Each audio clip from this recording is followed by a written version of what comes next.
In 2016, a nurse named Julie from California posted something on social media that went viral in a matter of days. She worked in hospice care, helping people in their final days and hours. She wrote this: "I've seen people die in peace, and I've seen people die in fear. One man in particular changed me forever. He was angry, shouting, and terrified. He kept saying, 'They're coming for me. They're coming.' 20 minutes later, he was gone. I don't know what he saw, but I'll never forget his face. Since that day, I've wondered every single night, what happens when we die?" That post was shared over 300,000 times. Because deep down, we all wonder the same thing. Is death just the end? Or is there something more, something bigger, waiting for us? We laugh, we love, we dream, we build careers, we raise families, we chase meaning. But one day, we stop breathing. And in that moment, what happens? Do we float away into nothingness? Do we all go to a better place? Or is there judgment, a reckoning, a reality more permanent than anything we've ever known? Almost every religion has tried to answer this question. But Catholic teaching doesn't just offer a vague hope or a poetic metaphor. It offers a clear, sometimes uncomfortable, but deeply hopeful vision of what happens next. Here's what the Catholic Church teaches. When we die, our soul leaves the body and stands before God. This moment is called the particular judgment. In an instant, without excuses or filters, we will see our life in truth. Every choice, every act of love, every hidden motive. Then comes the destination. There are three possible outcomes: heaven, eternal union with God, perfect joy, no more tears; hell, eternal separation from God, chosen by the soul who rejects Him; purgatory, a place of purification for souls on their way to heaven. But wait, purgatory? Isn't that a made-up idea? Let's talk about that. Many people, even some Christians, struggle with the idea of purgatory. They ask, if Jesus died for my sins, why would I need to be purified after death? That's a great question. Think of it this way. Let's say your friend accidentally breaks your mom's favorite vase. You forgive them instantly, but the vase is still broken. The damage needs fixing. That's what purgatory is. It's not a second chance. It's not a halfway hell.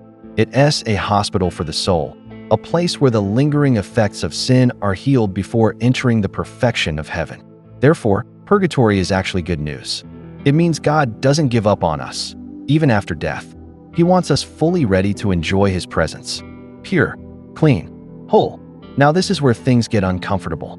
Because if there's heaven, there's also hell. And many people ask, why would a loving God send people to hell? The short answer? He doesn't. Hell isn't a punishment God throws at us. It's a choice the soul makes, to reject Him freely.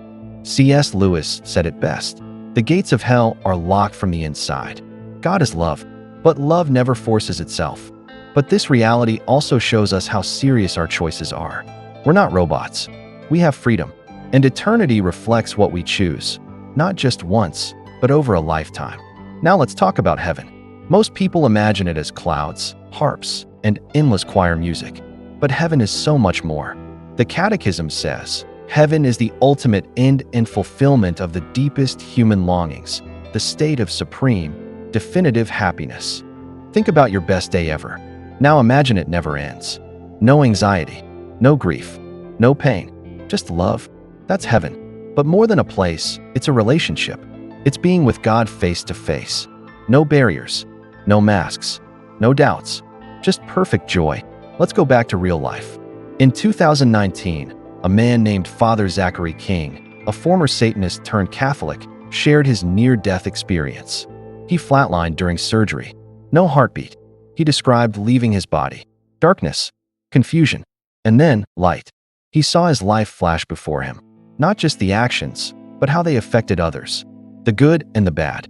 And then he heard these words, "You are not ready." He came back. His heart restarted.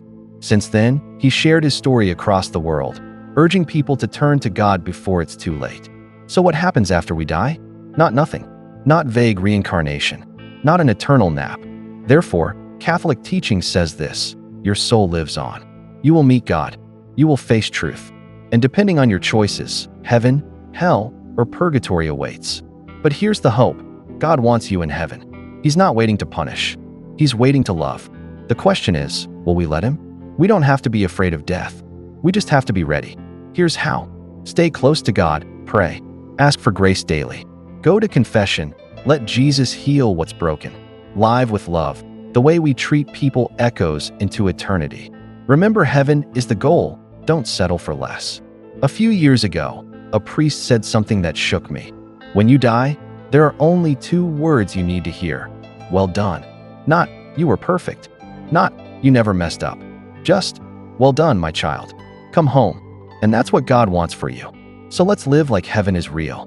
Because it is.